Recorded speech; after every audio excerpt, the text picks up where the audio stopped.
मैं गरिमा अग्रवाल आप सभी का वंदन करती हूँ, अभिनंदन करती हूँ। आइए आज हम जानते हैं गाज माता व्रत विधि और कथा। गाज माता का व्रत तथा पूजन भाद्र मास के द्वितीय तिथि, अनंत चतुर्दशी या फिर किसी भी शुभ तिथि को कर सकते हैं। यदि किसी के घर में पुत्र जन्म या पुत्र का विवाह होता है तो उस वर्ष भाद्र मास में इस व्रत का उज्जमन भी किया जाता है। यह व्रत स्त्रियां अपने संतान की लंबी आयु तथा सुख के लिए करती हैं। कुछ क्षेत्रों में इस दिन कुल देवता का पूजन किया जाता है। पूजन कर कुल देवता को भोग लगाया जाता है तथा प्रसाद परिवारजनों में बांट दिया जाता है। दीवार पर गाज माता या गाज बीज का चित्र बनाते हैं। यह चित्र घर की बड़ी पुत्र वधू बनाती है। चित्र में भील भीलनी के साथ एक लड़के का चित्र भी बनाते हैं। भील भीलनी के सिर पर टोकरियां रखनी चाहिए। इस व्रत को करने से कुल वृद्धि होती है, परिवार में एकता, अन्न धन सुख संपत्ति के भंडार सदैव भरे रहते हैं। श्रद्धा भक्ति से विधिवत गाज माता का व्रत करने, कथा सुनने से मन वांछित फल की प्राप्ति होती है। संतान की मंगल कामना के लिए घर की महिलाएं ये व्रत रखती हैं।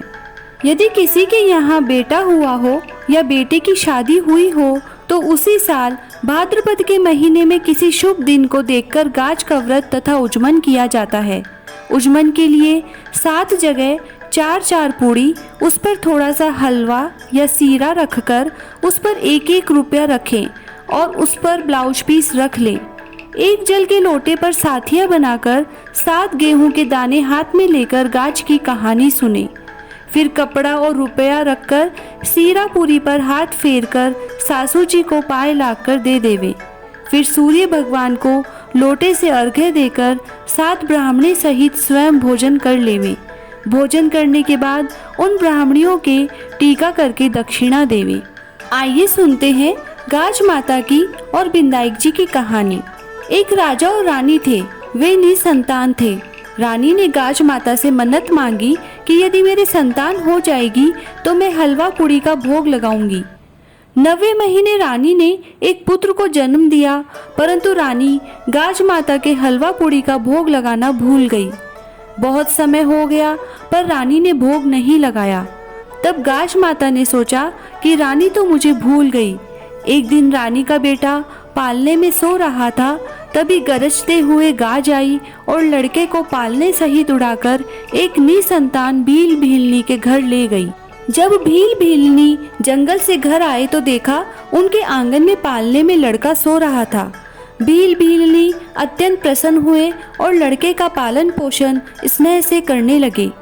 उस राज्य में एक धोबी था जो राजा और भील दोनों के कपड़े धोता था। धोबी राजा के महल में कपड़े देने गया तो महल में शोर हो रहा था कि गाज माता लड़के को उठाकर ले गई। धोबी ने बताया कि मैंने आज एक लड़के को भील के घर में पालने में सोते देखा है। राजा ने भील दंपति को बुलवाया और पूछा, तुम्हारे घर में लड़का कहाँ से आया?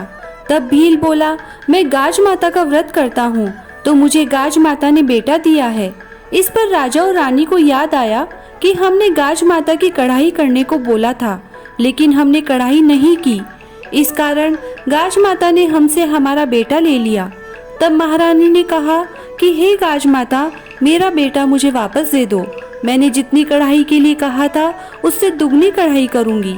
और गाज माता का खूब धूमधाम से उज्जमन किया। तब गाज माता ने प्रसन्न होकर उनका लड़का वापस ला दिया और भील और भीलनी के यहाँ भी बहुत धन दौलत और एक सुंदर से पुत्र रत्न की प्राप्ति हुई। तब सारे शहर में महाराज ने ढिंडोरा पिटवा दिया कि जब भी किसी के यहाँ लड़का या लड़के की शादी हो तो गाज माता का उज्जमन करे। गाज माता ने जैसे रानी को लड़का दिया, भील भीलनी को धन और पुत्र दिया, वैसे ही सबको देना। गाज माता की कहानी कहने वाले को, गाज माता की कहानी सुनने वाले को, हामी भरने वाले को, पूरे परिवार के सबके दुख दूर करना। जय गाज माता की। बिंदाई जी की कहानी। एक ब्राह्मण था जो नित्य प्रतिदिन सुबह उठकर गंगा जी स्नान के लिए जाता और आकर बिंदाई जी की पूजा करता और बिंदाई जी की कहानी सुनता था।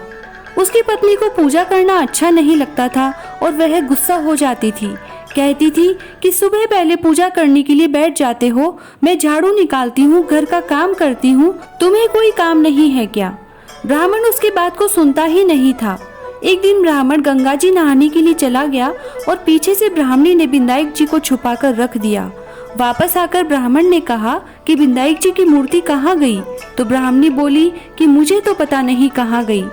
ब्राह्मण ने खाना नहीं खाया और पानी भी नहीं पिया। ब्राह्मण ने कहा कि जब तक मैं बिंदाई जी की पूजा नहीं कर लेता तब तक अन्न और जल का ग्रहण नहीं कर सकता।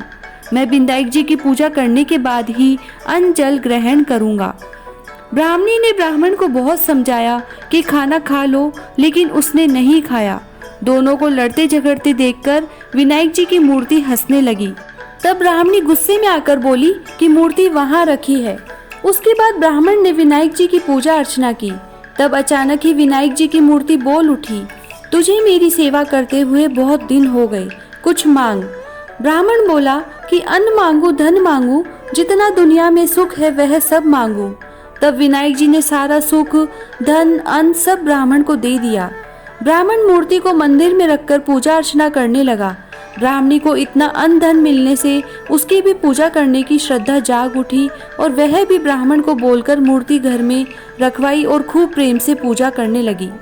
हे बिंदाई जी महाराज, जैसा ब्राह्मण को सुख दिया वैसा सबको देना। बिंदाई जी की कहानी कहने वाले को, बिंदाई जी की कहानी सुनने वाले को, हुकारा भरने वाले को और पूरे परिवार को देना। बोलो गजानन गणेश जी महाराज की जय।